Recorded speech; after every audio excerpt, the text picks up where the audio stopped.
Irmãos.com. Olá, pessoas! Podcastirmãos.com de número 593 entrando no ar. Eu sou o Paulinho, estou aqui com a esposinha Adriana, que apanhou a infância inteira e tá aí, ó, saudável, forte. Apanhou e não morreu. Meu Deus do céu, amor. Menos mal, eu tava morrendo de medo de você fazer uma abertura de dói, um tapinha, não. Não, para. Um tapinha. Eu falei, nossa, gente, não, melhor, essa tá menos mal. Eu sou a Adriana e eu estou aqui com a Dani, que olha só, depois de muitos anos continua revendo conceitos e conceitos. Como diz o nosso velho e amigo sábio, eu prefiro ser uma metamorfose ambulante, não é? Essa sou eu. Eu sou a Dani, tô aqui com o Paulinho. Se ele não colocar esse episódio no ar até amanhã, ele vai pro cantinho da disciplina. Olha aí, marido. Muito bom, gente. Olha só, estamos mexendo no vespeiro, tá? Estamos aqui para um tema complicado, mas um tema com um embasamento, né? Vamos conversar sobre castigos e disciplinas com relação às crianças e comentar aqui, assim, muitos conceitos estão sendo revistos por todos nós. Inclusive, Dani, eu ouso dizer, eu não tenho isso registrado 100% na minha mente, mas eu tenho uns 10% de certeza de que a gente já falou o contrário em algum podcast no passado. Eu acho. Olha, olha aí. A gente já grava há tanto tempo. Nossa, eu não lembro de ter falado o contrário, não. Depois a gente pode ir lá buscar, enfim. Hoje a gente vai conversar sobre disciplinas, castigos, tapas e tudo mais que pode ser usado ou que já foi usado na educação das crianças.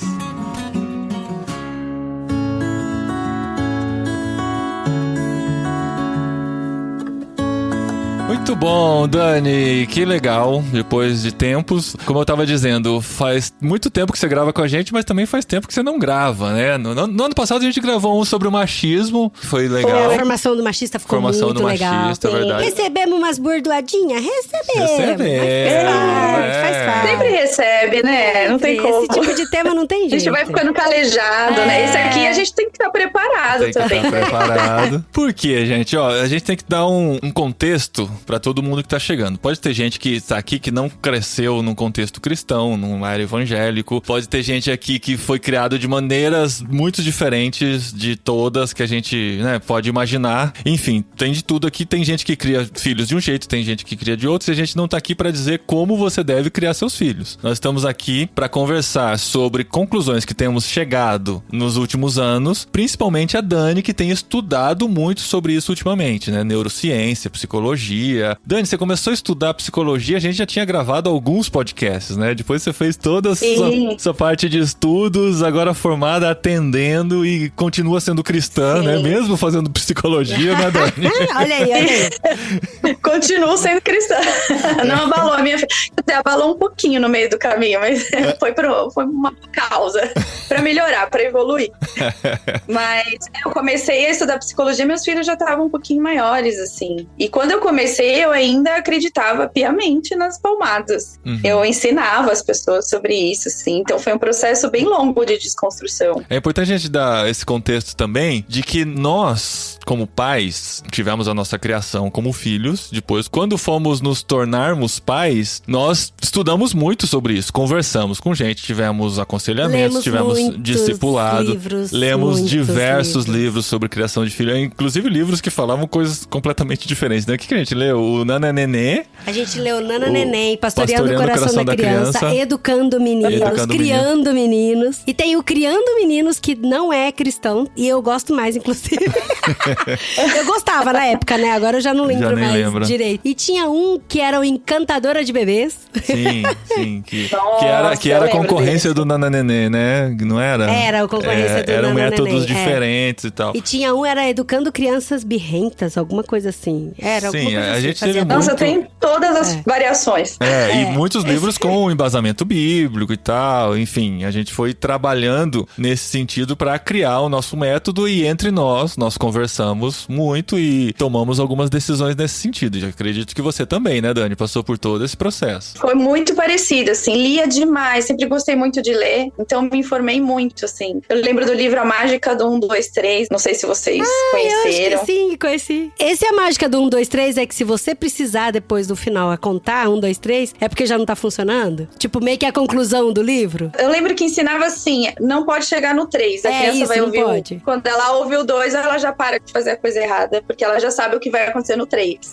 E aí eu lembro que eu tinha um blog lá, chamava Vida de Mãe na época. Eu lembro que eu lia tudo isso e ia transformando em textos no blog. Eu achava o máximo. Esse livro Educando Meninos, que eu tenho um casal, né? Então eu li o das meninas também. Então nós aqui, acho que é algo que a gente tem em comum, a gente estudou muito pra maternidade e paternidade, né? O 1, 2, 3, né? Tem outros métodos que falam, você não pode contar 1, 2, 3. A criança tem que obedecer na primeira vez que você fala. Se você dá 3 chances pra ela obedecer, você tá fazendo uma criança mais... Tá errado. Flexível, mais pra maldade. Mole. Enfim. Então, assim, são métodos diferentes, jeitos diferentes de educação e cada pai, cada casal, cada mãe que seja, tem que decidir uma linha e seguir, né? Tem muita gente que não vai nem pensar sobre isso, só vai repetir o método em que foi criado e vai, enfim, falar que deu certo, como a abertura que eu fiz, né? Apanhei a vida inteira e tô aqui, né? Olha só. E não morri. Não morri.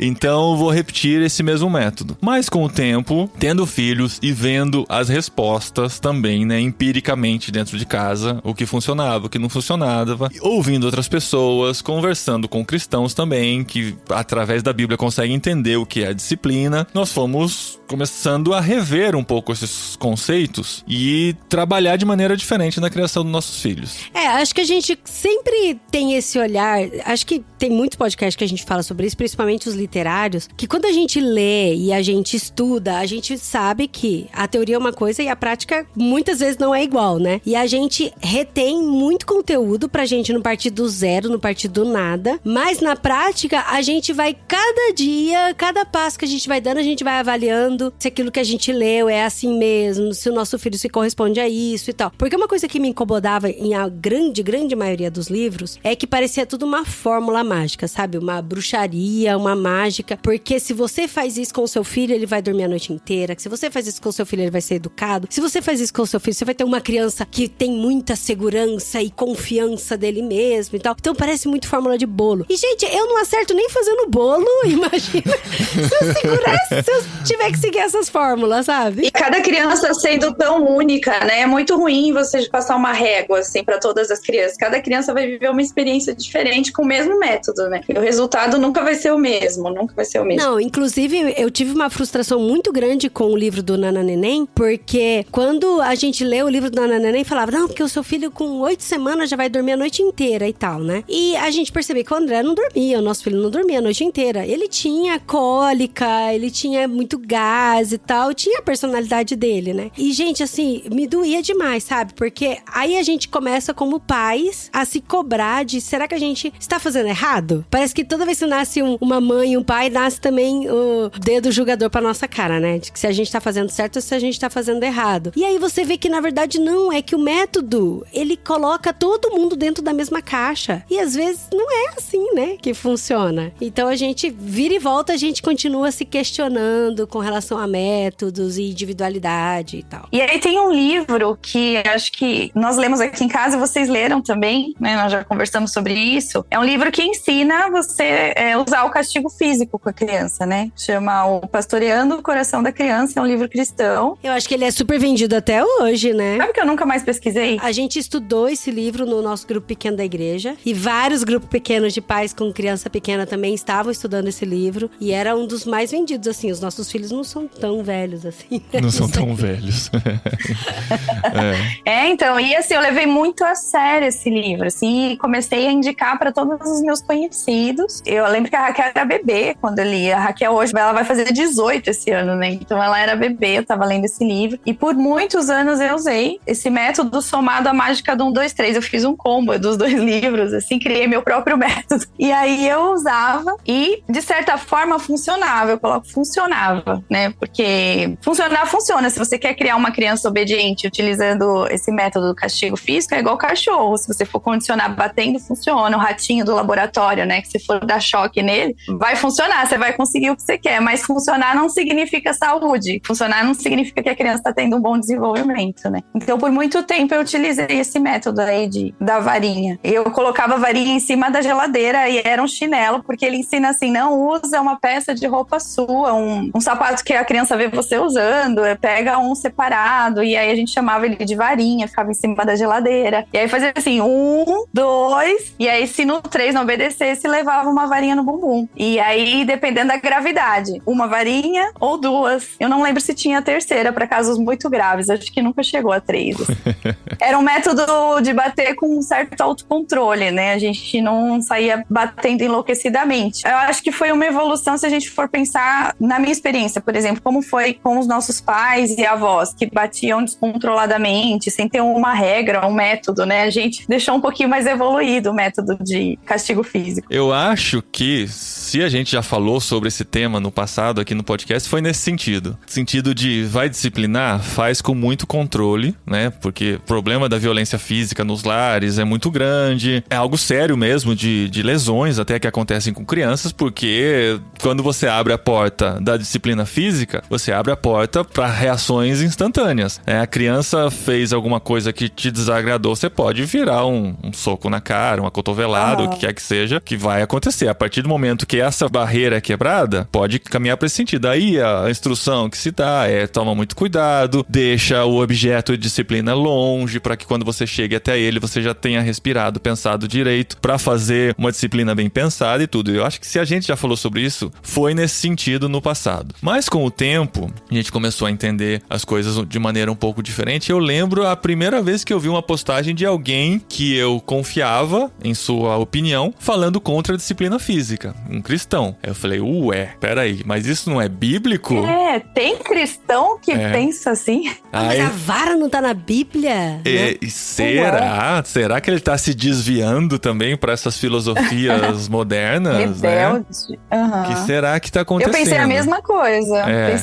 Acho que foi a chave que foi mudando pra mim, foi perceber que tinha um público cristão que tava pensando essa questão do castigo físico, da disciplina, em outro formato. E eu fiquei curiosa pra saber. Eu fui ouvir essas pessoas, eu fui ler sobre, descobri que tinha artigo científico. Tem um artigo científico da PUC chamado Bater ou Não Bater nas Crianças? Análise a partir dos provérbios bíblicos. Eu fui ler esse artigo, sabe? Você fala, nossa, tem cristão produzindo conteúdo nesse sentido? É importante, né? E o primeiro pensamento que vem na nossa mente é, peraí, isso aí não é certo. A Bíblia fala que tem que ser assim. O que a Bíblia fala é pra gente seguir. E pra todo mundo que eu acho que tem esse pensamento e começa a ter acesso a outras maneiras de ver a disciplina, vai pensar, então vai faltar algo que dê autoridade ao pai, por exemplo, vai faltar algo que o pai possa usar para exercer esse controle do filho, ou essa influência que a gente pode chamar assim, essa autoridade, acho que é a palavra, né? Essa autoridade para que o filho realmente respeite ao pai. É uma pergunta que eu ouço muito, se eu não vou bater, eu vou fazer o quê então, né? Como se só existisse a possibilidade do bater e do não bater. Porque meu filho é tão pequeno, ele não vai entender, ele só vai entender com as palmadas, sabe? E como se o bater fosse determinante para a formação daquela criança, né? A única coisa que vai fazer a criança ir pro caminho certo, nossa, é verdade, é a vara batendo no lombo para colocar ela no caminho de volta. Quem nunca ouviu, né? Nossa, esse aí apanhou pouco, porque, porque deu trabalho, ou porque é mal educado, alguma coisa assim. Se os seus filhos são assim, é porque apanharam, né? Coloca só sobre isso, né? A responsabilidade de um bom comportamento, né? Uma boa educação. Depois eu fui descobrindo, né? Na caminhada da psicologia, milhares de ferramentas saudáveis de disciplina, né? Então, quando você retira o castigo físico, não fica um buraco, não é pra ficar um buraco. Você coloca ferramentas mais evoluídas no lugar, né? Até tá dentro dessa série que eu comecei a colocar no ar, porque eu via os pais muito perdidos, assim.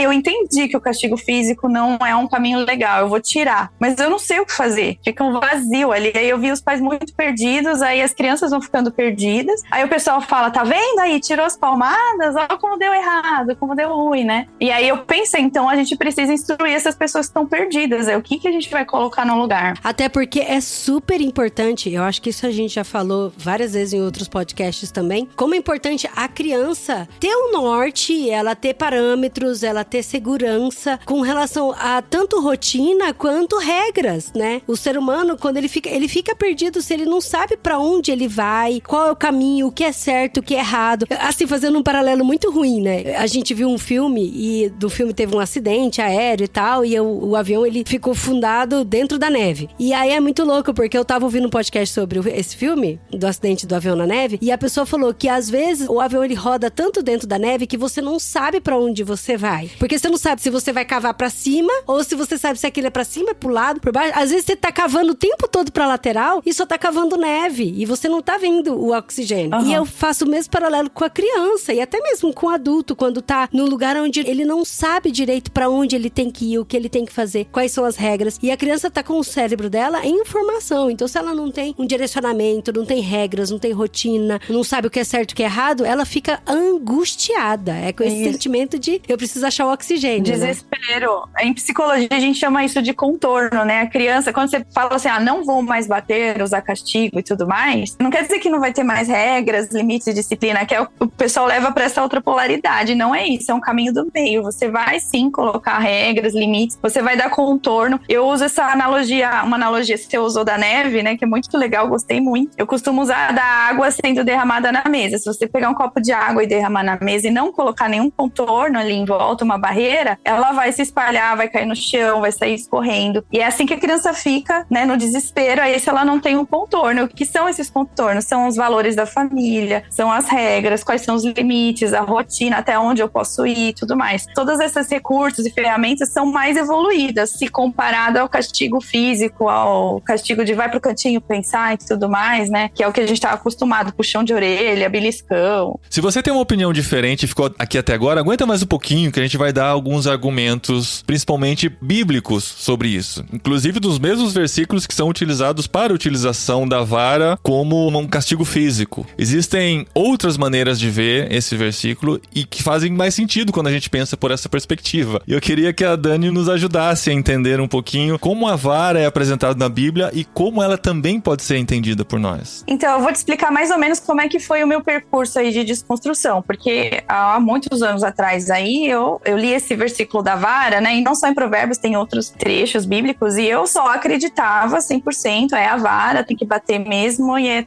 isso aí. E aí, quando eu comecei a descobrir esse público cristão que estava desconstruindo esse pensamento e falando assim, a vara ali não significa necessariamente o bater no corpo, mas a disciplina, a vara como sinônimo de disciplina, e para a disciplina você pode usar 1 milhão de outros métodos aí, né? E aí eu comecei a desconstruindo esse simbolismo da vara, fui lendo artigo e tudo mais. Eu não sou teóloga, né? Então eu não tenho essa parte de como era no original, o que significa vara em hebraico, grego, sei lá, eu não sabia. Então precisei ir atrás desse público que sabe disso e comecei a ler sobre isso, né? E aí algo que me chamou e que me tocou muito profundamente foi um trecho, eu assisti até numa live daquela psicóloga Leiliane Rocha. Ah, sei. Sabe? Ela trabalha a sexualidade infantil, é uma psicóloga muito conhecida, e era uma live sobre palmadas. Ela falou de um provérbio, eu deixei até anotado aqui, provérbio 26:3, que fala sobre a vara é para as costas do insensato, né? Não é só isso o versículo, mas tem um trecho que fala ali, ó, se você agiu com insensatez, você deve levar varada nas costas. Tá escrito isso. Em Provérbios, no mesmo provérbio que manda bater na criança, lá, a vara pra criança, né? E aí ela falou assim, quantos de nós adultos, em vários momentos, inclusive ali na disciplina dos nossos filhos, a gente já não agiu com insensatez, né? E o que é ser insensato? É agir movido pelas emoções, impulsionado pelas emoções e deixar a razão de lado. Então, assim, todos nós, se a gente for olhar a nossa história de vida, quantas vezes a gente não agiu de forma insensata? E quantas vezes a gente falou, nossa, eu fui insensato, então vem alguém aqui e me dá varada nas minhas costas, porque eu mereço, o provérbio tá dizendo isso. E é engraçado que a gente desconsidera esse provérbio para nós adultos e pega esse outro para as crianças e fala, não, esse sim a gente vai usar, mas esse não. É porque o insensato, só a criança pode ser insensata, né? E é só ela que precisa ser disciplinada. O adulto não, porque lá o versículo devia falar para as costas da criança insensata, mas faltou esse detalhe, né? Esqueceram. E eu sou muito questionadora nesse sentido, assim, se eu for usar a vara ali do provérbio para bater nos meus filhos, eu vou ter que bater nas minhas costas também. Para mim não serve só um ou outro, tem que ser as duas coisas, é o que seria coerente, né? E aí depois eu comecei também a olhar assim, ela trouxe nessa mesma live um versículo de Deuteronômio que ensina você a apedrejar até a morte um filho rebelde. Não sei se vocês já leram esse versículo, fica Deuteronômio 21:18-21. Também lá no Velho Testamento, no Antigo Testamento, uma orientação de educação de filhos. filhos, né? Seu filho foi rebelde, leva em praça pública ali, apedrejem até a morte. Apedrejamento de mulheres também, né? A mulher poderia ser apedrejada, era algo comum pra época, e eu comecei a observar dessa forma. Falar, nossa, por que a gente seleciona algumas coisas e fala assim, isso serve pros dias de hoje? Não, isso não. Quem faz essa escolha, né? E isso tudo aconteceu, assim, foram anos, né? Não foi que eu mudei meu pensamento de dia pra noite, foram anos pensando sobre isso. Eu acho que lá no começo eu ainda usava a disciplina física, mesmo pensando tudo isso, assim. Não tava fechado ainda na minha cabeça. E existe o outro uso da vara por parte do pastor também, né? Que é a vara que conduz, que é a vara que ajuda a colocar no caminho certo. Isso, aí nesse sentido eu fui vendo os outros significados de vara na Bíblia, porque ela não aparece só no contexto de disciplina de filhos, disciplina física. Ela aparece, por exemplo, com Moisés e Arão, por exemplo, é a manifestação do poder de Deus, a vara foi usada ali. No Salmo 23, a tua vara e o meu cajado me consolam, numa situação de acolhimento, né, de ser salvo, de uma situação acolhido, protegido, de consolo. Imagina, né, nesse Salmo 23, imaginar que a vara está consolando, batendo nas costas, não vai fazer sentido, né? Não, nenhum, né? E aí, pra mim, o que fechou, quando você vai olhar Jesus, né, pra mim Jesus é o óculos que eu uso pra ler a Bíblia, né? Pra visitar o Antigo Testamento, eu coloco os óculos de Jesus, né? E se for ver ali, não tem nenhuma hora assim, se eu não me engano, né? Vocês me corrijam aí, que Jesus fala exatamente sobre educação de filhos, pais e mães educando filhos, assim. Fala sobre respeito só, né? Mas aí, o versículo que mais me tocou, assim, que acho que fechou, depois de anos pensando em tudo isso e desconstruindo, foi quando você olha a forma que o pastor, lá daquela parábola das 99 ovelhas, né? Como é que ele trata a ovelha rebelde, entre aspas, aquela que decidiu ousar, sair pra passear, ela fugiu à regra, ela não seguiu na disciplina de todas as outras 99, ela foi, se perdeu e caiu num penhasco, quase morreu, né? Se a gente for fazer uma comparação com a arte de uma criança, né, que foi fazer uma arte, caiu, se machucou, como é que esse pastor usou a vara? Ele usou pra resgatar, né? Ele esticou a vara, ele puxou ela com cuidado, ele colocou ela no colo, ele levou ela de volta, tratou com respeito, com paciência, com carinho, com amor. Não tem nenhum relato ali de, ele chegou lá batendo na ovelha, né? Quem mandou você se desviar dos seus irmãos todos ali, né? Volta pra casa, vai ficar de castigo. E não tem isso. Então, pra mim, fechou. Assim, hoje eu enxergo vara como sinônimo de disciplina amorosa e respeitosa. E essa disciplina amorosa e respeitosa, Dani, não vai criar uma criança mole, ou digamos assim, cheia insubmissa? De mimizenta, porque as crianças de hoje em dia não apanham, são tudo mimizentas. Sabe aquela história do... Eu tô aqui só pra dar as frases de efeito, hein? Sabe aquela história do mertiolate que não arde mais e tal? Por isso que a criançada tá tão cheia de mimimi? Será que se tirar a vara, a gente não vai ter também essas crianças tão mimizentas que estamos tendo, inclusive nessa geração de hoje? Nossa, a gente escuta muito isso, né? Acho que é a primeira coisa. Essas crianças estão muito moles, né? Não, tá faltando sofrer um pouco mais. Mas assim, a questão de disciplina e limite não tira o sofrimento da criança. Não é tirar a frustração. Isso é uma coisa que a gente sempre fala, que a importância da criança se frustrar, né? De saber que não vai ter tudo, que tem limites, que tem um controle sobre ela de alguma maneira, enquanto ela ainda não pode tomar suas próprias decisões, uma submissão aos pais, né? O tirar a disciplina física não é tirar tudo isso. De forma alguma. Não, esse contorno que a gente falou agora há pouco é a frustração, né? Criança precisa de frustração e não aquela assim, vou aplicar uma frustração só pra ele aprender. Não, natural ali da vida, ele vai passar por momentos em que ele não vai fazer aquilo que ele gostaria de fazer naquele momento, ele não vai poder obter aquilo que ele gostaria. Então a própria rotina coloca limites. Então se você mostra pra ele, ó, de segunda a sexta a gente tem horário pra isso, pra isso, pra isso. Tem toda uma rotina, as regras e valores da família. Então assim, uma das ferramentas cruciais que embasa e que eu ensino pras famílias é o tripé da integridade, que deve embasar todos os valores de todas as famílias, deveria, né? Que é assim, tripé a gente pensa em 3 pezinhos, né? 3 perninhas, igual o tripé de uma câmera, assim. Então, um deles, eu não posso machucar o meu próprio corpo de propósito, nenhum de nós que mora nessa casa pode. Então, isso é um limite. Eu não posso machucar o corpo do outro de propósito, nem com palavras, porque o corpo do outro é tão importante quanto o meu. E aí, se você bate na criança pra disciplinar, já cai por terra esse ensinamento, né? E eu não posso machucar o ambiente de propósito, destruir coisas da escola ou de casa de propósito, porque é o lugar que a gente habita, que a gente mora, tem muito valor, o mundo, né, a natureza. Então, assim, se a criança vai aprendendo, né, e sendo construída em cima desse tripé, a família, e ela percebe que a família participa. E aí a criança é muito da experiência das relações, ela aprende muito mais na experiência, no exemplo dos adultos, do que nas coisas faladas. Então, se ela percebe, papai e mamãe seguem esse tripé direitinho, ela vai aprendendo através da relação dessa inspiração. E isso tudo é frustração, porque tem hora que a criança vai querer bater, vai querer destruir, vai querer chutar, e você vai ter que rever com ela tudo isso, assim, não é permitido, eu sei que você tá com vontade, mas não. Existem outras maneiras de você extravasar a tua raiva, a tua frustração. E eu acho que o X da questão aí é o tempo, porque a gente vive num momento que é tudo muito imediatista. Os pais querem crianças comportadas para amanhã. E a criança acabou de chegar nesse mundo, ela não sabe nem quem ela não sabe como funcionam as coisas. E criança é muito do movimento, da curiosidade, do experimento, ela vai errar uma porção de vezes. E a gente precisa de anos aí repetindo. Eu falo muito sobre consistência. Ela precisa ver consistência nos cuidadores. Eles não mudam o modo de educar. E é isso que vai fazer com que a criança vá entendendo,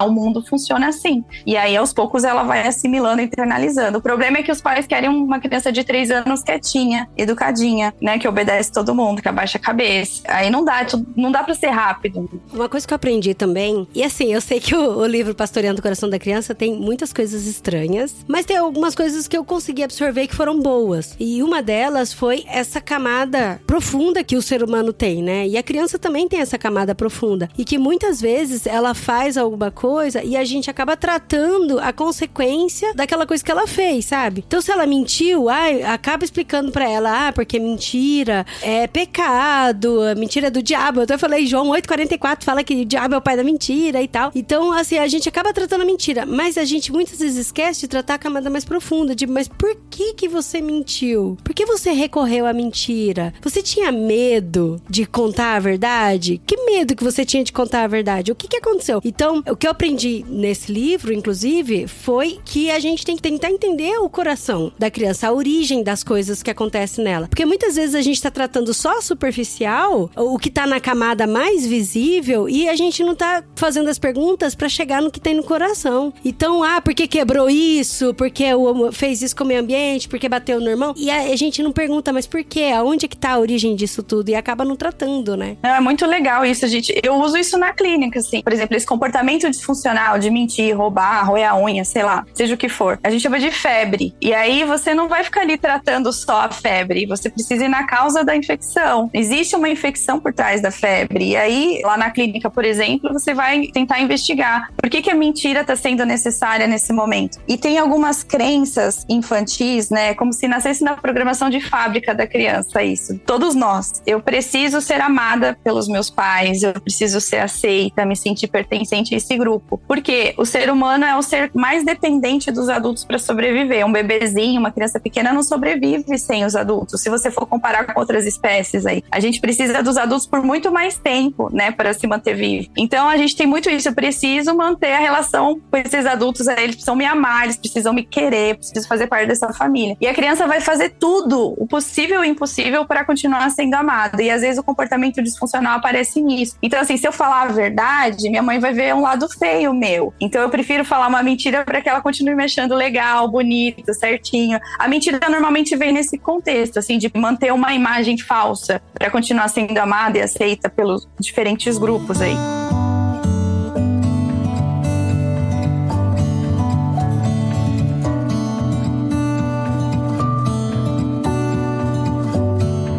Eu queria voltar um pouquinho mais na questão da disciplina física, porque você disse que leu vários artigos, estudou muito na neurociência, o que isso representa para a criança. Então eu queria saber quais os malefícios da disciplina física, o que isso pode acarretar e que tipo de transtornos pode gerar e o que a gente pode evitar evitando esse tipo de disciplina. Então, enquanto eu estava estudando e lendo sobre toda essa parte de fé e da Bíblia, ao mesmo tempo, né, eu sou da área, eu estava estudando a neurociência, o neurodesenvolvimento, e aí me pegou também quando eu descobri o que acontece no cérebro da criança durante as palmadas, os gritos dos cuidadores e castigos, beliscões, tudo que tá no pacote aí. O que acontece, assim, falando de forma muito didática, né? É como se, nesse momento, o cérebro entendesse que aquele organismo, aquele corpo tá em perigo. Ele entende isso. Imediatamente, ele começa a acender as luzes de emergência, perigo, perigo, perigo. E aí, é automático do nosso cérebro, não tem como escolher não fazer isso, acontece. Especialmente na infância, as portas, os canais para as áreas de aprendizado, elas se fecham todas, porque aquele corpo só precisa sobreviver. Então, o que fica fica disponível a parte primitiva do cérebro, aquela parte que eu chamo de homem e mulher das cavernas. Por isso que normalmente a criança, em diversas situações, ela reage mordendo, chutando, se jogando no chão, quebrando coisas. E o adulto, normalmente, nessas situações, ele tá com o mesmo funcionamento. E aí acho que eu só vou introduzir o que acontece no geral aí nas relações de palmadas e castigos. O adulto, no geral, ele tá com o copo dele cheio por outras muitas questões da vida de adulto, trabalho, relacionamento, finanças, 1 milhão de coisas. E aí o comportamento disfuncional da criança é a gota que falta pro copo virar. E aí ele pega e descarrega todo aquele copo na criança. No geral, um castigo físico acontece nesses momentos. E aí você tem 2 cérebros primitivos ali e não vai sair nada de bom nesses momentos, porque a parte evoluída do cérebro, que seria a parte que você vai raciocinar, vai aprender, vai ter um aprendizado, ela tá fechada. E só depois que os 2 se acalmam, as emoções se acalmam, precisa de tempo, aí sim pode acontecer o aprendizado. Outra coisa que acontece enquanto tá acontecendo isso é o coração da criança, a parte afeto de conexão com aquele adulto, ela se afasta ao invés de aproximar. Então, ao invés do coração do pai se aproximar do coração do filho num momento que seria crucial para aprendizado, né? Um bom aprendizado precisa de conexão afetiva. O que acontece? A gente vai aos poucos se afastando do coração daquele filho, né? E se você pensar como adulto, em quem você confiaria mais no momento de erro, de sofrimento? Numa pessoa que te acolhe, que te ama, te respeita, ou numa pessoa que te bate e grita com você quando você erra, né? A resposta é óbvia, a gente vai procurar aquela pessoa que nos acolhe e nos trata com amor e respeito. Então, tá acontecendo tudo isso no cérebro da criança, não tem aprendizado nenhum, o coração se afasta ali. Eu comecei a pensar comigo mesmo, como que Deus, que criou esse cérebro, manda bater na criança e ele sabe que o cérebro vai se fechar para o aprendizado? Como que vai acontecer aprendizado num contexto maluco? Não tem coerência, né? Por isso, todo aquele meu raciocínio sobre a vara e tudo foi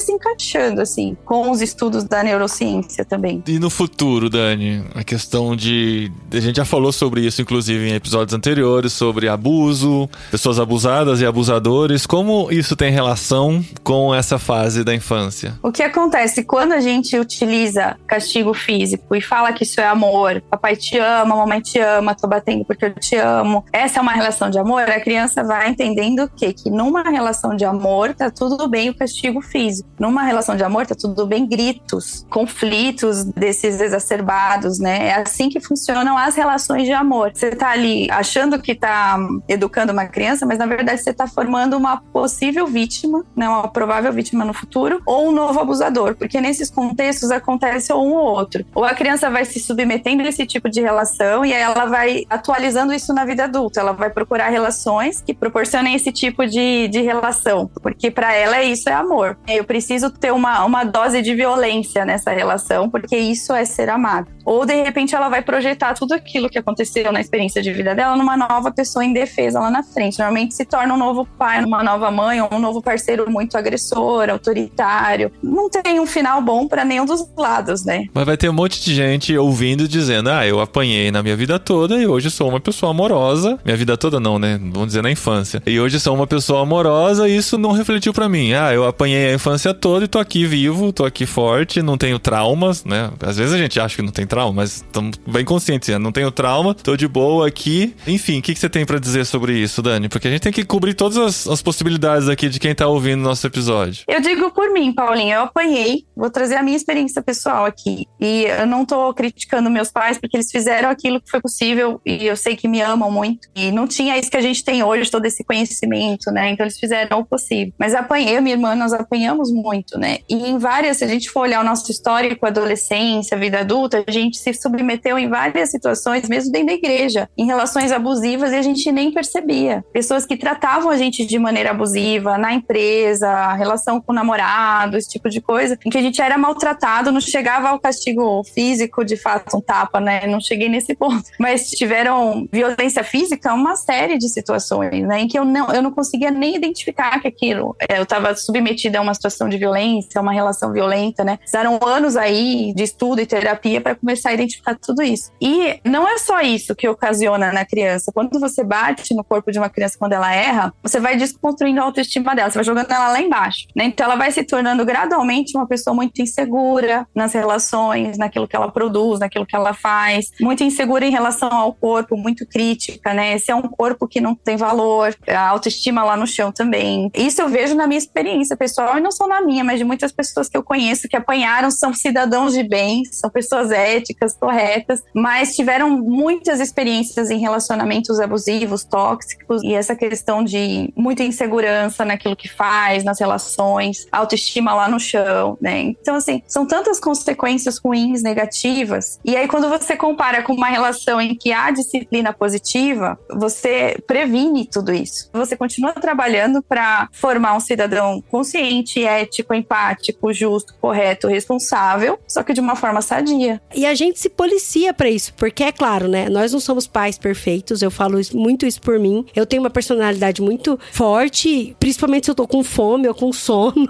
Então aí eu falo, aí depois eu já peço desculpa, e esse é um outro tópico também bem grande, né? Que a gente, como os pais, a gente precisa aprender a pedir desculpa pros nossos filhos, a reconhecer nossos erros e tentar ir pra esse lado positivo, não jogar palavras negativas mesmo, né? Ir pro conceito do positivo, de você consegue, hoje não deu certo, mas pode ser que amanhã dê certo, pra você não desanimar, né? Porque eu sei que a gente tá ouvindo tudo que a Dani tá falando e eu tô aprendendo muito aqui, eu tô até mais calada no programa porque eu tô realmente aprendendo muito, mas tem horas que você fala, caramba, mas eu errei, eu fiz coisas erradas, inclusive, eu estou errando neste momento, pessoas que estão nos ouvindo no podcast acham que realmente precisam mudar, e eu queria dar essa palavra de incentivo pra pessoa, sabe? Que realmente não é fácil, a educação de filho é anos e anos, né? É uma construção que tem que ser feita pouquinho a pouquinho todos os dias. Eu acho os resultados não vão ser imediatos, como a Dani já falou, né? Exatamente. Talvez a disciplina física você já tenha um resultado imediato, porque a criança vai murchar rápido. na hora. Depende da criança. Tem criança que vai te enfrentar também e não vai ter esse resultado imediato. Mas às vezes sim, apanhou, vai ficar lá chorando. Pelo menos você vai ter 30 minutos de paz depois que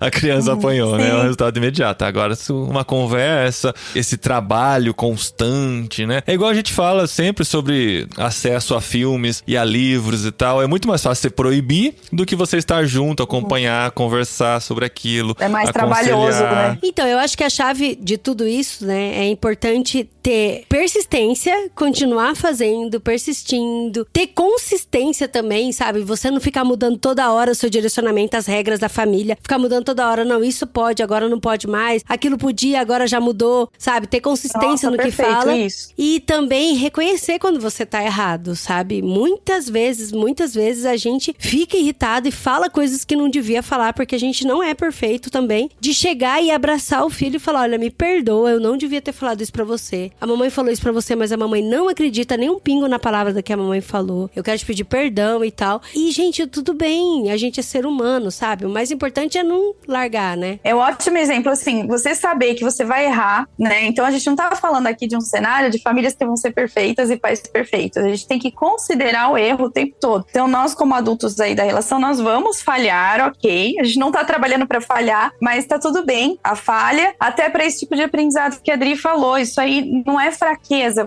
um adulto assumir um erro pra uma criança, é um sinal de grandeza e de muito enriquecimento. A criança vai saber o que fazer quando errar. É um exemplo, o que eu devo fazer quando eu erro? É isso que a mamãe tá fazendo comigo, que o papai tá fazendo. Então eu errei, me perdoa, né? Eu vou tentar trabalhar pra ser diferente. E aí eu vou emendar nisso que você falou, Adri, que você falou quando você fica cansada, com sono e com fome, você fica mais irritada. E a gente esquece que as crianças também. Criança cansada, com sono e com fome, a parte primitiva do cérebro vai ficar ali piscando, né? Então ela vai se tornar uma criança mais difícil. Às vezes a gente tá na correria do dia a dia e não considera isso. Nossa, ele tá aqui todo pirracento, ou que mau comportamento, mas de repente a criança tá só com sono. E a gente não para, né? Tem esse insight, assim, vamos dormir, vamos tomar banho pra descansar, ou vamos comer, né? E pensando que não é um cérebro formado, é um cérebro em formação ainda. Então, se a gente adulto fica mal, com fome, com sono, cansado, imagina um cérebro que ainda tá se formando, aquela área do autocontrole dos impulsos, só se forma depois dos 20, sabe? Uau. Ela fica pronta depois dos 20. Caramba. Então, a gente precisa ter esse olhar, né? E aí, só emendando, o Paulinho falou do medo, eu não queria perder esse gancho. Quando a gente também trabalha com castigo físico, a criança vai aprendendo pelo medo, ela se torna uma criança obediente, mas ser obediente não significa que é uma coisa boa. Então, eu não vou fazer para não apanhar, não vou fazer senão o papai grita, não vou fazer porque senão eu vou desagradar, meus pais vão parar de me amar. E isso não faz com que a criança internalize todo um aprendizado, né? Você não tá formando um ser humano responsável, consciente, né? Socialmente consciente, ele não vai internalizar, assimilar aquele aprendizado, ele vai parar de fazer pelo medo. E aí você vai estabelecer com a sua criança uma relação de medo, e é muito ruim isso, né? E olha, e só fazendo aqui uma observação, irritação, a gente sabe, né, que criança com fome, cansada, com sono, ela fica mais irritada porque é o ser humano, né? Igual a Dani falou, que ativa o cérebro da parte primitiva mesmo, que quer comer, quer sobreviver, né? A parte primitiva quer sobreviver. Sim. Mas a gente tem que tomar muito cuidado também com essa questão da relação da comida, né? Porque daí tem vez que a gente acaba descontando nossa frustração, nossas tristezas, tudo em comida e doce. Isso aí pode gerar um novo problema lá na frente, né? Então só tomar cuidado aqui, que a gente não tá falando pra ninguém dar comida pra quem tá triste aqui, por favor. Que são recompensas imediatas que seu corpo já tem, né? Quando você recompensa, ele está triste, você come uma coisa que te dá prazer, vai te alegrar de alguma maneira. Ou pode ser qualquer outro vício, né? Pode ser um videogame. Compras, jogos, E essa questão da consistência também, rapidinho eu vou falar, Adri, que eu acho que é super importante. Acontece muito lá na clínica, as crianças me falarem assim, cada vez que eu erro, minha mãe age de um jeito diferente. Tem dia que ela grita, tem dia que ela bate e tem dia que ela deixa tudo bem. Então a criança, ela vai aprendendo não observar o que é certo, o que é errado, o que é bom de se fazer ou não, mas ela aprende a focar no humor dos pais, né? Então, hoje meu pai tá mais bravo, hoje não tá. Então, assim, é isso que você falou, precisa de consistência. Nós temos nossos valores, nossas regras, nossos limites, e independente do meu humor, eu posso ter o pior dia, eu vou me manter consistente nos nossos combinados todos. É isso que a criança vai olhar e é isso que vai fazer ela aprender. Você tá falando, eu tô rindo aqui, porque muitas vezes os nossos filhos, eles vêm pedir coisa pra gente, e assim, num horário muito ruim, eles já sabem a resposta. Aí é muito engraçado, já aconteceu isso várias vezes. Deles, sei lá, tô trabalhando, abrir a porta e falar, mamãe, eu queria muito fazer isso. Mas aí você vai falar, não pode, por causa de não sei o que tem. Mas mamãe, eu só queria te falar que eu queria, tá? Mas aí você vai falar, não, porque agora não é hora. Porque você quer, tá bom, mamãe, eu já entendi que não é hora. Aí fecha a porta e saiu, e eu fiquei... Ele sozinho faz o diálogo todo, esse chave, chegou na conclusão sozinho. Mas é por causa disso, né, da questão da consistência. Eu falei, se você sabe que agora não vai rolar isso, então por que ou você ele vai chega gastar assim energia, e fala, papai, você sabe que eu vou pedir, né? Aí eu falo, filho, você já sabe a resposta, né? Aí ele fala, eu sei, e sai! É muito engraçado. E às vezes eles imitam até a nossa voz, né?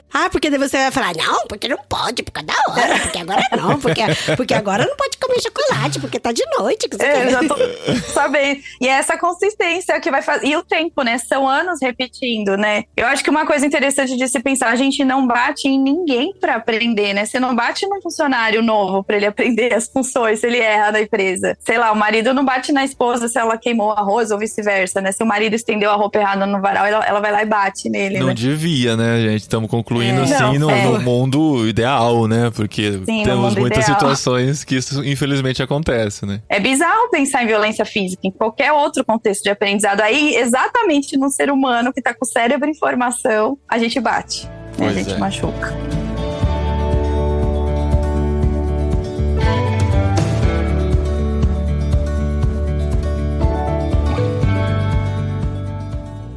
Mas e se eu não bater, eu faço o quê, Dani? Isso. Olha aí, esse é o nome da série, né, Dani? Esse é um dos vídeos da série no Instagram, né? Vamos para opções, então, né? Quem tá perdido achando que agora, meu filho, vou perder o controle porque agora não posso mais bater nele. O que eu vou fazer? Gente, dá jiló, gengibre com pimenta. Tem outros tipos de castigo. Bom, formas criativas de castigar seu filho. Mas só abrindo um parênteses, uma coisa que eu fazia muito, o Paulinho brigava muito comigo. E eu, no começo eu não entendia. Depois é um homem muito sábio, né, gente? De vez que dá certo, a gente tem que dar razão pro homem. Vai lá. Mas eu colocava castigo doméstico, sabe? O Paulinho ficava muito bravo. Daí eu falava assim, por que vocês fizeram isso? Agora você vai lavar a louça e você vai varrer o chão. Aí o Paulinho falou, não, mas não pode relacionar tarefa doméstica com castigo. Porque a tarefa doméstica eles têm que fazer, porque a gente vive numa comunidade, é responsabilidade deles, não tem? Senão mas eu sempre relacionava com tarefa doméstica. A criança não vai aprender a cuidar da casa, vai achar que só faz aquilo porque fez alguma coisa errada, né? Consciência de grupo, né? Pensar assim, todos nós moramos aqui nessa casa e cada um tem que fazer a sua parte, né, de responsabilidade. E não usar como castigo, né? Viu, mas a gente tá chamando castigo de disciplina física, mas existe o castigo que tá dentro do termo de limitar direitos, digamos assim, né? Ou colocar certos limites, né? Você vai ficar o castigo vai ficar um dia inteiro sem celular. Isso pode ser considerado um castigo também, né? A gente tá entrando nesse tipo de castigo ou a gente tá falando só de castigos físicos? Por exemplo, tem castigo que o pai ficou o dia inteiro sem falar com o filho. Meu fiquei chocada. Eu conheço relações Deus, como assim. O adulto ficou uma semana sem falar com o filho, sabe? A gente chama isso de violência psicológica, Adri. Assim, de você dar gelo na criança. Você violenta psicologicamente. Ela fica desesperada, né? Eu preciso recuperar o amor desse adulto, né? Mas tem alguma coisa contra a limitação de direitos? Como eu falei, o dia sem celular ou sem videogame, essas coisas. Como é que funciona? A gente sempre vai pensar quais são os recursos mais evoluídos, que vão trazer resultado mais a longo, também médio e longo prazo. Não só imediatos, assim. Na formação de um ser humano consciente, responsável, enfim, ético. É melhor trabalhar numa questão de escolhas, consequências e combinados nesse sentido. Então, assim, primeiro de tudo, nossa família tem regras e valores. Acho que isso é a base de quando a gente vai começar a aprender quais são as ferramentas para você usar na educação. Primeiro de tudo, você precisa ter regras e valores muito bem esclarecidos na sua casa. E os adultos costumam achar que as crianças estão sabendo de tudo. Ah, já falei, né? E a criança ainda tá meio perdida no mundo, né? Ela tá chegando, então você vai ter que repetir 1 milhão de vezes e o visual funciona melhor, né? Um cartaz de regras, de rotina. Então, assim, isso é super importante. E trazer a criança para essa roda de conversa, né? Olha, vamos falar sobre os valores da nossa família e falar sobre esse tripé, aquilo que eu falei agora há pouco, né? Não posso machucar meu corpo, nem o corpo do outro e nem o ambiente. Isso é uma regra da família. E aí você pode ir trabalhando. Ó, nós temos rotina, depois do almoço, sei lá, de segunda a sexta, né? Tem o horário do banho, o horário da lição, e todos nós vamos seguir aqui essa rotina. E é bom ter exceção à regra, né? Sexta não precisa ser assim, sábado e domingo é livre, é legal ter essa flexibilidade. E aí você faz combinados com as crianças, nesse sentido, agora, Paulinho, que você me perguntou do castigo, né? Do castigo no sentido de punir de alguma outra forma, né? De tirar um objeto e tudo mais. Senta com as crianças na mesa e fala assim, vamos pensar juntos aqui sobre, assim, uma pessoa dessa família escolheu descumprir o nosso combinado, ir contra uma regra da nossa família. Quais seriam possíveis consequências? Deem aí sugestões. Eles vão falar algumas, vocês vão falar outras, e aí vocês podem chegar juntos em alguns consensos, assim, para os adultos as consequências seriam essas, e para as crianças as consequências seriam essas. De repente ficar sem celular o dia inteiro. E às vezes a gente se surpreende, a criança mesmo vai sugerir isso, né? Se uma das crianças da casa não fizer, ela pode ficar sem celular. Você dar voz à criança na hora desse combinado aumenta em 1000% a chance dela cumprir na hora que acontecer, porque ela participou do combinado, né? E aí lá na frente ela descumpriu, fala, filho, lembra, a gente tem uma regra da família, e você revê os valores, você escolheu descumprir. E aí nesse sentido você tá criando um ser humano mais responsável, socialmente responsável. Ele vai saber identificar qual foi a parte dele de responsabilidade naquilo, né? No que aconteceu. Mas teve uma coisa que você falou que pra mim foi novidade. As consequências pros adultos também?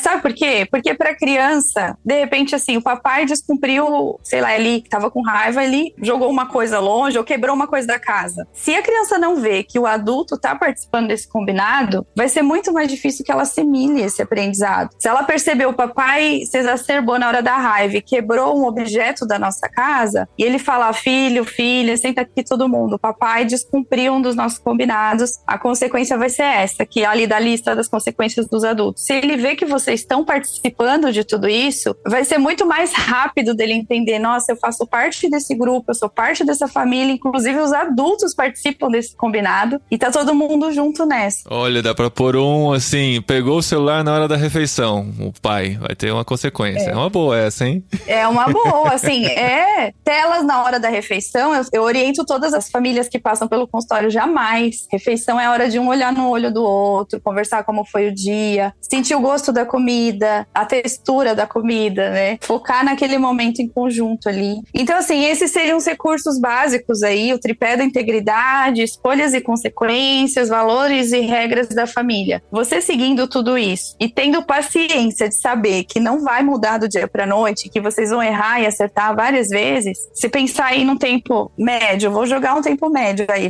5 anos fazendo isso direitinho, você vai ver resultados excelentes. E aí na hora da raiva, né, o pessoal fala, e o que eu faço então na hora que eu tô morrendo de raiva? A criança derrubou o copo de de suco em cima da lição, tá todo mundo cansado. A primeira coisa a fazer é todo mundo se acalmar, porque senão a gente vai entrar naquele cérebro primitivo de todo mundo fazendo e falando um monte de bobagem. Então você, como adulto, você fala, eu tô nervoso, comunica a tua emoção, eu tô com raiva, eu tô nervoso, eu vou me acalmar. E você sai, a criança sai, todo mundo se acalma, agora volta pra gente conversar sobre o que aconteceu. Aí todo mundo calma, tá, os cérebros vão estar, os cérebros evoluídos pra poder conversar ali sobre a situação, e aí sim vai acontecer o aprendizado. Isso é muito bom, né? Tirar do ambiente o estresse e o nervo, né? Isso é uma coisa que a gente sempre faz também. Vai pro quarto, por quê? Vai pro quarto, você tá nervoso, daqui a pouco você se acalma, papai se acalma, mamãe se acalma, todo mundo se acalma, e depois quando a gente tiver calma, a gente conversa. Isso é muito importante, porque senão não vai sair nada de bom, né? Todo mundo com raiva. Não sai nada de bom, a gente fala besteira. E assim, e a gente fala isso dentro de casa, com família, mas em todas as situações de sociedade, né? Duas pessoas com raiva discutindo, nunca vai sair nada de bom. Não, e você para pra pensar, a maioria dos adultos consegue se controlar lá com o chefe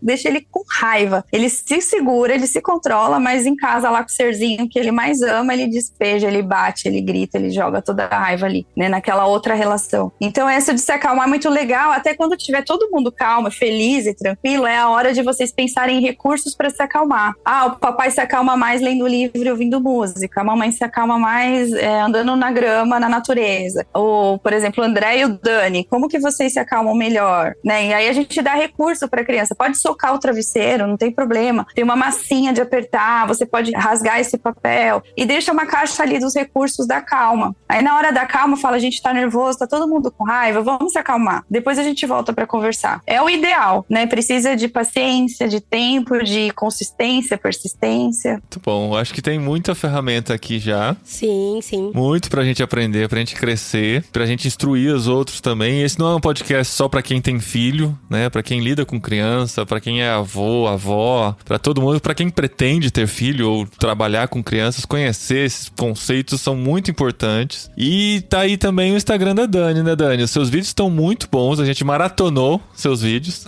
Legal! Fico muito feliz. Às vezes parece que eu tô falando pra poucas pessoas, eu fico desanimada. Eu falo, será que tá dando certo? Eu sei, essa é a nossa sensação toda semana no podcast. Tem gente que não segue, não curte nada, mas pode ter certeza, tem gente vendo sim. Tem gente ouvindo até aqui que não vai comentar esse episódio. Eu sei que tem, eu sei que tem. A gente vai ficar triste porque vai parecer que ninguém ouviu esse episódio, mas eles estão aí ouvindo. Um comentário só, uma palavra. Deixa lá, fala assim, vocês estão tudo errado, essa palhaçada aí, a criançada mole de hoje em dia é culpa de vocês. Comenta, o que quer que seja, mas dá um movimento aí pra gente saber que você ouviu até aqui, pelo menos, né? E eu costumo falar isso nos vídeos, você compartilha um meme, uma piada, dá uma super repercussão, né? O pessoal comenta, ri. Aí você bota um vídeo sério desse que deveria repercutir também. Aí fica parado lá. Dá uma tristeza. A gente passa por isso também. Como que tá? É Dani Marques ou Daniela Marques? Eu nunca entendi. Até hoje eu não descobri qual o nome artístico que você escolheu. O nome artístico é ótimo, né? É Dani Marques _ Psi. Só tem esse agora, não tem mais nenhum. O Escritora já abandonou a carreira de escritora. O Escritora tá lá. O Escritora tá no ar, mas as moscas há muitos anos, acho que uns 2 anos aí. Tempo dos blogs, né, Dani? Você lembrou aqui hoje, tempo dos blogs. Você tinha uns 3, 4 blogs também, né? Também. O Vida de Mãe, tinha outro de filhos. Tinha de comida Salve também, meu né? casamento. Salve meu casamento. A gente tinha os seus posts tem até hoje, estão lá em irmãos.com, os textos que você escrevia. Nossa, mas agora você virou vlogueirinha, né? Agora gravando vídeo no Instagram. A gente tem que acompanhar, né? Já me mandaram entrar no TikTok. Eu falei, eu vou enlouquecer, eu não dou conta. Eu tô conseguindo fazer no Instagram, é o que dá. Aí me falaram, joga no YouTube, porque tem gente que não tem Instagram, mas eu não sei mexer direito no YouTube. Mas seria bom no YouTube mesmo. Felipe. Pede pro André e pra Raquel, ele já deve estar dominando pois isso. Eu preciso comprar uns equipamentos novos, mas isso tudo de gravação, eu tenho que sair muito da minha zona de conforto. Eu não gosto de fazer isso, né? Então eu tenho que me forçar, porque é um canal de comunicação hoje, né? Mas você faz bem, Dani. Você fala muito bem, muito claro, muito bem organizado o pensamento. E assim, sigam a Dani lá no Instagram, gente, muita coisa boa. Muito bíblico, viu, Dani? Muito bíblico mesmo. Gostei demais, assim. Tem muita Bíblia na sua fala. Isso, segue lá, gente, pra eu me animar.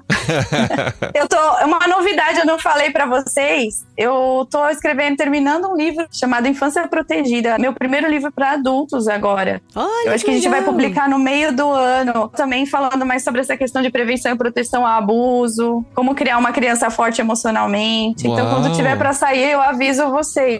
Com certeza. Vamos. Caramba, daí a gente volta aqui e grava sobre esse tema. Com certeza. Vamos. Legal. Aí você reativa o seu Dani Marques escritora.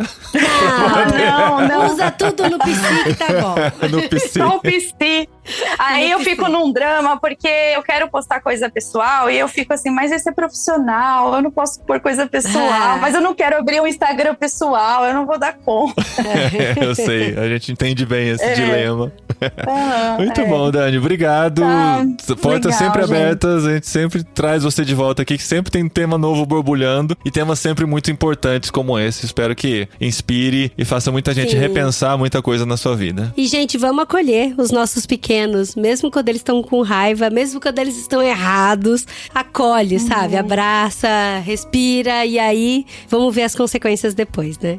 Usa a vara da parábola do pastor das 99 lá. Essa é boa. Muito bom, gente. Obrigada, gente. Obrigada. Foi um privilégio de novo estar com vocês. Gratidão aí por esse canal pra gente poder falar sobre isso. Valeu. Obrigada.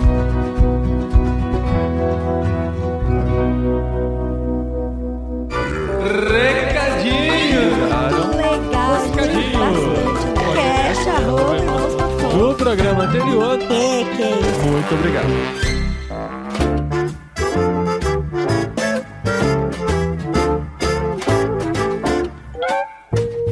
Recadinhos, esposinha! Recadinhos, esposinha! Mas pera, será que tem gente aqui ainda? Vocês estão aqui ainda, sim, gente? Eles estão. Tem muita gente que aguentou até aqui, porque tem coisas importantes nos recadinhos.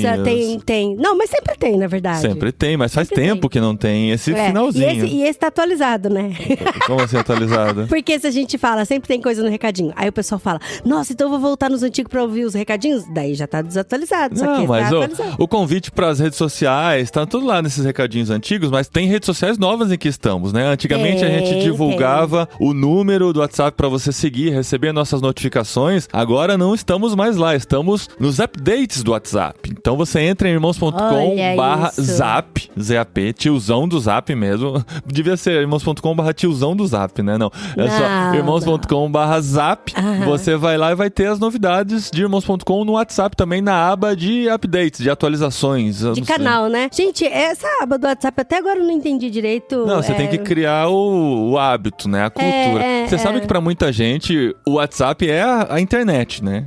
É a internet. É verdade. Outro dia, você que me contou, inclusive, que uma mulher comprou um celular numa loja de celular e aí ela ligou o celular, aí ela abriu e ela ficou brava porque não tinha WhatsApp no celular dela. Sim, eu presenciei isso. Ela voltou pra loja e falou, peraí, não tem WhatsApp nesse celular que você me vendeu? Celular? Aí o cara teve que ensinar, instalar a internet pra aquela pessoa. Mas enfim, nós temos um canal no YouTube com todos os podcasts. Se você prefere ouvir pelo YouTube, não todos, né? De um tempo pra cá, porque senão eu teria que subir todos lá, isso ficaria inviável, tem que subir em formato de vídeo, então, mas você também pode ir no YouTube procurar por podcast irmãos.com, nós temos lá todos os episódios, fica mais fácil pra você ouvir por lá. Tem os cortes do podcast também em outro canal do YouTube, você procura por cortes do podcast irmãos.com no YouTube ou digita irmãos.com/cortes e você vai ser direcionado pra lá. Então tem coisas novas que você clicando nos posts do episódio em irmãos.com você vai ter acesso também. Mas esses recadinhos aqui tem dois propósitos.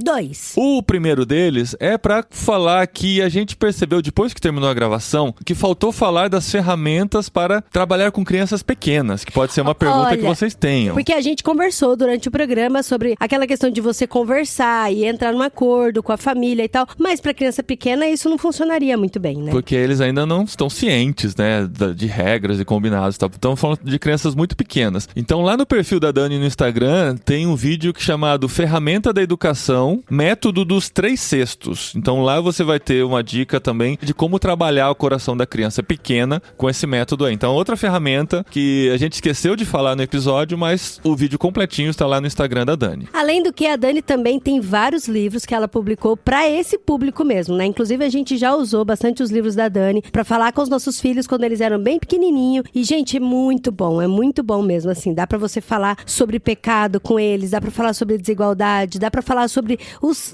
a noção de sociedade, de comunidade, de como viver com a comunidade, até com uma criança bem pequenininha. E tem episódios sobre isso com a Dani que a gente gravou lá no passado, então é só buscar. A Dani já gravou várias vezes com a gente aqui no podcast Irmãos.com. E outro recadinho que a gente queria dar é convocar vocês para participarem ainda mais de Irmãos.com. Porque podemos dizer que depois de 25 anos de história do site Irmãos.com... Tem nem 25 anos e ouve a gente. 25 anos de site, 18 anos de podcast, temos a nossa primeira mão de obra contratada por Irmãos.com. Olha aí, gente. Sim, nós demos um passo de fé, digamos assim, e contratamos o nosso editor voluntário de muitos anos, que nos ajudou esporadicamente em vários episódios. Contratamos como editor oficial aqui do podcast o nosso querido Chico Gabriel. Olha aí. E você deve estar se perguntando, nossa, vai mudar o podcast Irmãos.com, vai ter coisa diferente. Não, gente, porque o Chico já trabalhava com a gente há um tempinho. Sim, já, viu? Ele já nos ajuda há muito tempo.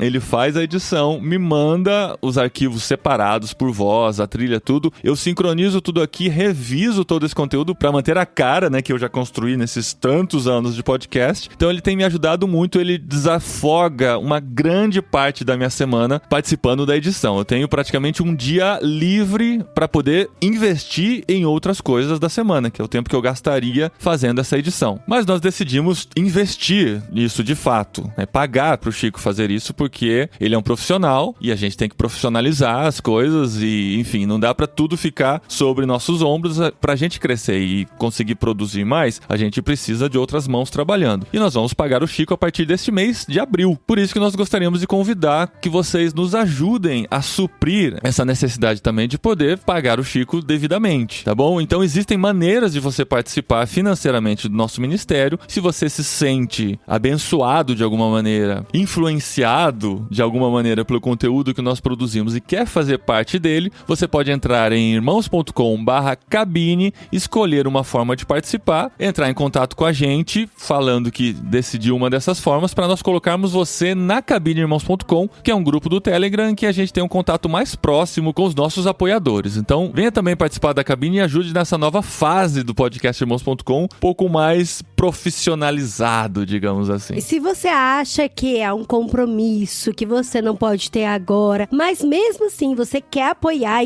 esse projeto de edição, vou chamar assim, tá? Não sei se é um nome bom. Você pode fazer uma oferta única também, e lá, irmãos.com/cabine também te ensina como fazer uma oferta única. Tá bom, gente? Essa conversinha no final eu tava com saudade dela. Tava com saudade, marido.